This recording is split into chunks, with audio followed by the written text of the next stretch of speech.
So ayun, merong nag-acquire sa atin ng ating John Arden, may nakakuha na. So ayan, si Boss J-Mac, J-Mab. So yung ating pure John Arden na hen, note na natin, yung breeder natin.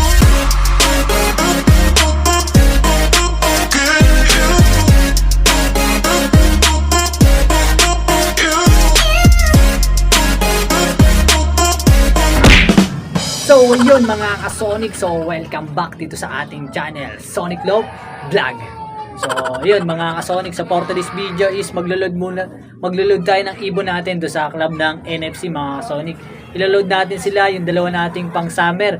So paunahin na natin i-training. So kanina is nag-midtoss tayo, so nabubulol pa. Nag-midtoss tayo kanina. Tapos ngayon is magloload na tayo ng ating ibon. So maya maya konti. So yun, samahan nyo ako. Papakita ko ulit sa inyo yung dalawa nating warriors dito. Let's go!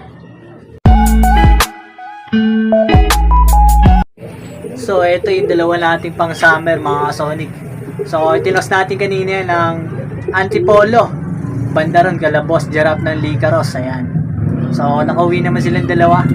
So tingnan natin bukas kung ano magiging speed nila, kung diretso ba dito sa loop natin o tatambay pa. So tingin ko to kanina tumambay pa to sa poste. Kaya medyo natagalan ng konti. Pero bukas malalaman natin yan. Yan. So maya maya konti, mga alas 6 i-load natin sila. So time check 5:26 pa lang mga Sonic, kaya medyo maaga pa. So yun, maya maya na lang. Balitaan ko na lang dyan mamaya pag i-load ko na. So yung mga YB natin nasa tamang perch na sila. So yun mga Sonic, mamaya ulit. Peace. A few moments later. Yun mga ka-Sonic, so ilalagay na natin yung dalawa nating warriors dyan para maikarga na natin. So lagay na natin. Let's go. So ayun mga ka-Sonic, ito lang yung dalawa. So Antipolo ulit sila bukas. So abangan natin sila bukas kung ano magiging speed nila. So yun, bukas ulit. Peace. The next day. Good morning mga ka-Sonic. So ayun, mag-aabang na tayo ng ibon natin na dalawa galing Antipolo. So nai-release yung ibon natin na saktong 7 AM. So abang-abang na tayo mga Sonic. So yun, tara, samahan niyo ako. Let's go. Yun mga ka-Sonic, so ito yung panahon natin dito, maaraw naman. Time check 7:29 na mga Sonic. So halos magkakalahating oras na lumilipad yung ibon natin. So tingnan natin kung anong oras lalapag dito yung dalawa. Kung makakabalik ba kagad o tatambay pa sa poste. Mahilig kasi sa poste yung dalawang yun. So abang-abang pa tayo. Tapos yung mga YB natin yan, naka-viewing lang din sila dyan.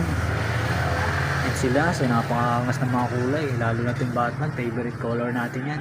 So meron pa tayo isang Batman doon sa loob, yung anak ng Peter Bandy Merwe. Yan. Tapos ito yung ating lock check na anak ng ating Imbrek. So wala pa naman tayo nakikita umiikot dito mga Sonic. So baka wala pa yung dalawa. Sana makauwi sila ng mabilis para maisali natin sa pooling yung anak ni Speedy. So ayun mga Sonic, update ko na lang kayo kapag dumating na yung dalawa natin at kung anong oras sila darating. Mamaya ulit. PS. 2 hours later. So ayun mga ka-Sonic, ito na nga, dumapag na yung isa nating ibon. 7:33. Yan, 7:33 yung isa nating ibon, yung anak ni Speedy. So papapasukin na natin yan mga Sonic. Siya pinakauna. So yung pula natin is wala pa. Kapares niya.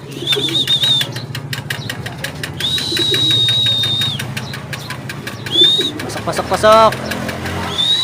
So ayun mga Sonic, pumasok na. So yung red check na lang, yung wala pa. So papasukin na natin. Yan, so gaya na inasahan, siya pa rin nung una, anak ni Speedy yan mga Sonic.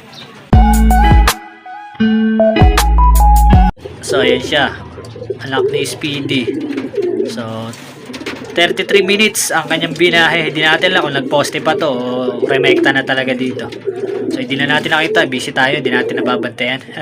So abangan na lang natin sa mga susunod pa na training. At aabangan natin kung ano magiging speeda niya sa mga susunod. So abangan pa natin yung isa natin, si Pula, yung ating red check na kapares niya. So maya ulit. Peace. A few moments later. So ayun mga ka-Sonic, so ito yung kapatid ng ating sa tatay. Pero palipad lang natin ito, pang norte natin yan. So ayan, ngal siya. Akala mo i-training din. So ito, malayo to lumipad mga ka-Sonic. Hindi lang natin nakikita masyado, pero tingin ko nagre-ranging to. Kasi kapag bumabalik to rito, ayan, laging ngal. Pati yung natin John Arden. So halos yung dalawang yan, lumalayo talaga siguro yan. Hindi lang natin nakikita kasi kung nagdadada po to, hindi to kalagal pag-uwi. So may isang oras yan lumilipad mga Sonic, kaya matibay yung ibon to. Kaya dito natin ipapractice yung ating mga pang norte sa kanila, isasabay natin. Para maging kaugalian nila yung lumipad ng matagal. Kasi yung mga nauna nating tinuturuan, direct poste yun, diretso sa poste. Ilang minuto lang sa poste agad dadapo. Hindi katulad nito yung mga bago natin. Hindi natin sinasabay doon para hindi matuto sa poste. Yan. Ayun, ngalgal siya. Ibig sabihin, Ramonda to ng malayo din. Mag-raging. So, yung John Arden natin, hintay pa natin yung kung ano darating. Tsaka wala pa isa nating training ng Antipolo. So, hindi pa rin siya lumalapag yung barako. So, abang pa tayo mga Sonic. Mamaya ulit. Peace! So, ito yung John Arden natin. Ito na, nandito na rin. So, ayan. So, yung pula natin is wala pa rin talaga mga Sonic. Yung red check natin na nangyari sa kanya. Nadisgrasya ata. Antipolo lang. Galing na siya doon kahapon. Tingnan natin. Abangan natin mga Sonic. Baka nadisgrasya. So, first time din lang sa track. Pero yung pares niya, nandito na. Yung ating si anak ni Speedy. Pero siya wala pa.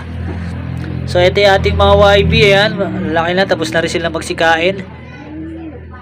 So, papractice na lang natin ulit yan sa trapdoor para masanay na talaga yung mga yan. Ayan, lalo na yun, mahaba na yung pakpak nun, isang yun. Yung anak ng Alphonse at Inbreed Campus. So, yung puti na yun is kay Boss Noel na yung mapupunta. Siya kumuha niya sa atin. So, yung mga breeder natin, nandiyan pa. So, yung panahon, makulimliman na, mga Sonic, kaya medyo makulimlim na. Yung pula natin is wala pa rin. Ano nangyari doon sa red check na yun? Na-reject na. So, abangan na lang natin yung mga Sonic kung uuwi pa ba o tuluyan lang nawala sa Antipolo. Unang karga sa truck, wala agad. So, ganun talaga mga Sonic, kasama sa pag-iibon yan. Pag na-disgrasya yung ibon, matik, di talaga makakauwi yan. Hindi natin pwede sabihin na tulongis yung ibon kasi kung na-disgrasya, wala tayong magagawa doon. Kasi kahapon, training natin yan, silang dalawa lang, pero nakauwi naman eh. Antipolo lang din yun. So, yun. Abang-abangan na lang natin mamaya mga Sonic. Update ko kayo mamaya ulit. Peace! 3 hours later. So, ayun. Merong nag-acquire sa atin ng ating John Arden. May nakakuha na. So, ayan. Si Boss J-Mab. So, yung ating pure John Arden na hen. Note na natin. Yung breeder natin na isa. So, ayan siya. So, sana mag-produce din sa kanya to. Tapos yung pedigree niyan. Ayan. Nandito. Ito yung pedigree. Ayan mga Sonic. So, good luck sa kanya, sa kanyang breeding. So, sana mag-ano sa kanya, may free na rin na sticker yan, mga Sonic. Ayan, so mga nag-acquire sa atin, may free tayong sticker at with pedigree. At meron pa tayo doon ng pang-out na YB, yung isa ron, mga Sonic. So, ayun lang. Isa nating ibon, abangan pa natin. Mamaya ulit. Peace.